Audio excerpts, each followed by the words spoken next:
Hello বন্ধুরা, back to my YouTube channel Rimpa kitchen room থেকে আপনাদের সকলকে স্বাগত। তো আপনারা সবাই কেমন আছেন? আশা করি ভালোই আছেন। তো চলুন আজকে আমি একটা খুব সুন্দর সহজ পদ্ধতিতে চালের গুঁড়া করে দেখাবো। তো এই চালের গুঁড়া সহজ মূল্যায়ন। অনেক সময় দেখা যায় যে বাড়িতে লোক থাকে না, সেই জন্য কিন্তু ওই চালের গুঁড়া কিন্তু করা হয় না।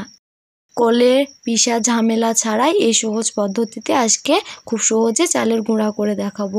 এই সুন্দর চালের গুঁড়াতে চিতই পিঠা কিংবা ভাপা পিঠা সব রকম আপনারা কিন্তু করে খেতে পারবেন।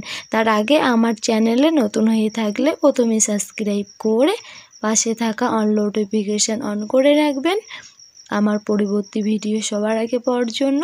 আর ভালো লাগলে লাইক কমেন্ট শেয়ার করবেন। আমি এখানে 1.5 কিলো চাল নিয়েছি। এবার এই আলো চালটাকে ভিজাবো, দিয়ে আলো চাল পিষে আপনাদের দেখাবো। তো পুরোপুরি ভিডিওটি সম্পূর্ণ দেখতে থাকুন।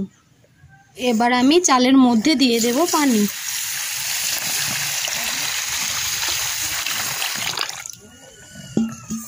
দশ থেকে 15 মিনিট ভালো করে চালটা ভিজবে।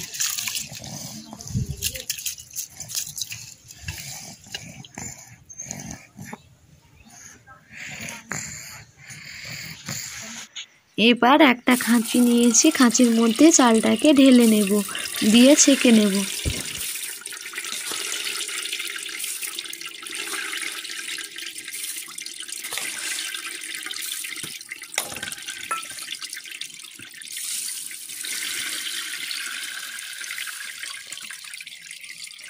এবার 20 মিনিট পানি ঝরিয়ে নেব চাল থেকে।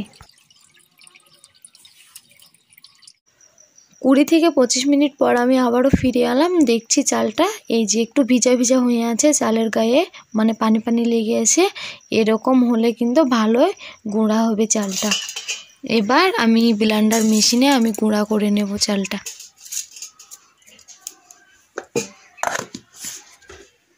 করবো, বোর্ডটা অন করলাম, দিয়ে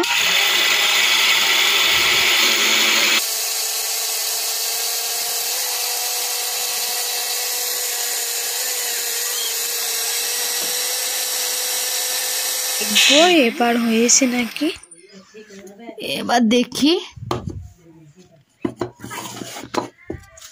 এই যে দেখতেই পাচ্ছেন কি সুন্দর গুঁড়ো হয়ে গেছে, একদম সুন্দর মিহিভাবে গুঁড়া হয়ে গেছে। এবার চালার পালা।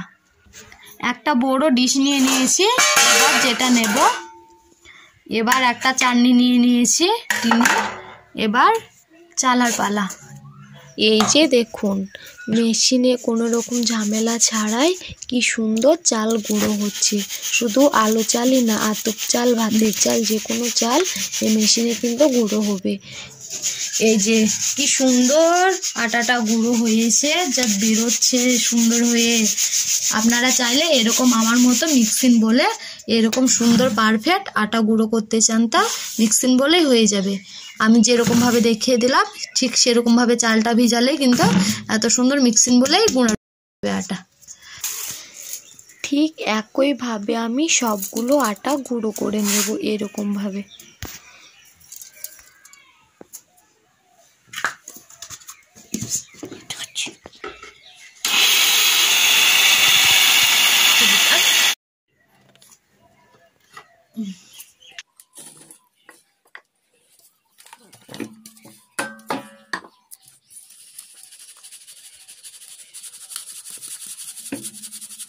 এবার যে বাকি থাকবে সেগুলো আমি মিক্সিং বলে এরকম ভাবে দিয়ে দেব।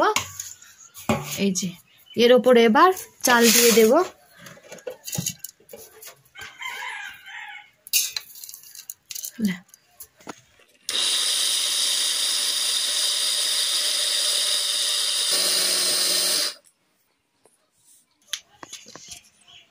ঠিক একইভাবে সবগুলো আটা আমি এরকমভাবে গুঁড়ো করে নেব। ভেতরে যে আটাগুলো লেগে আছে এগুলো অবশ্যই একটা চামচের সাহায্যে ছাড়িয়ে নিচ্ছি, কারণ লেগে থাকলে মেশিনটা ঘুরবে না, সেই জন্য।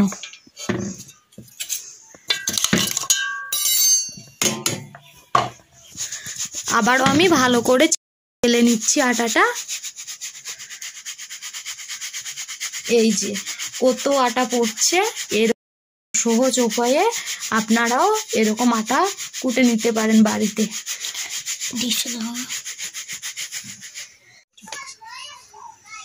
ঠিক এইরকমভাবে একইভাবে সবগুলো আটা আমি একা করছি, তো বাড়ির যদি কোনো সদস্য থাকে তো তাদেরও সাহায্য নিতে পারেন।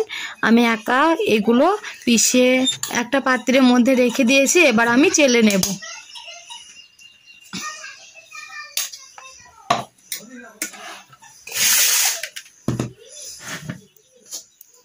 এবার সবগুলো আটা আমি একটু একটু করে নিয়ে চেলে নেব ভালো মতো।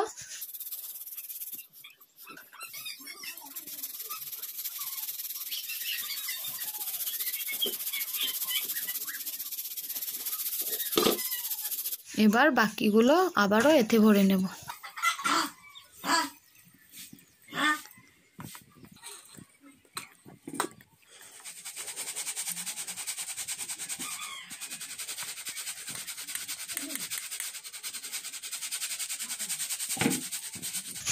যেগুলো গুটি গুটি হয়ে বেঁধে আছে এগুলো হাতে করে একটু ভেঙে নিতে হবে।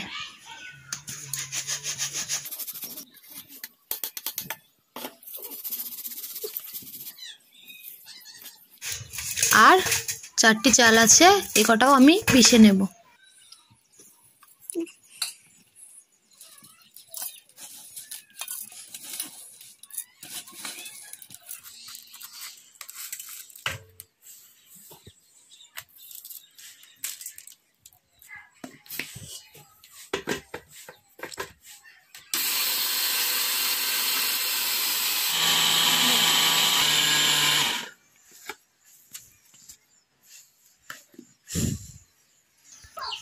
আটা পিষে পিষে যেগুলো বাদ রয়ে গেছিলো এগুলো আমি আরেকবার ভালো করে গুঁড়ো করে চেলে নেব।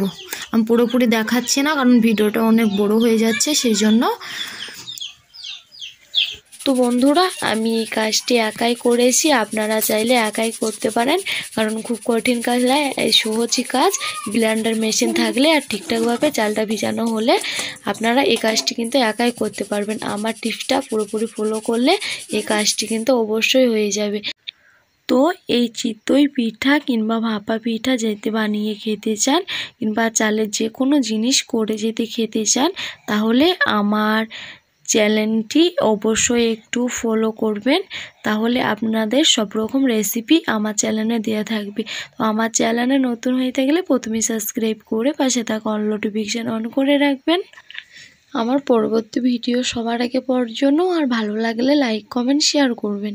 তো চলুন আজ এই পর্যন্ত ভিডিওটি শেষ করলাম, বাই।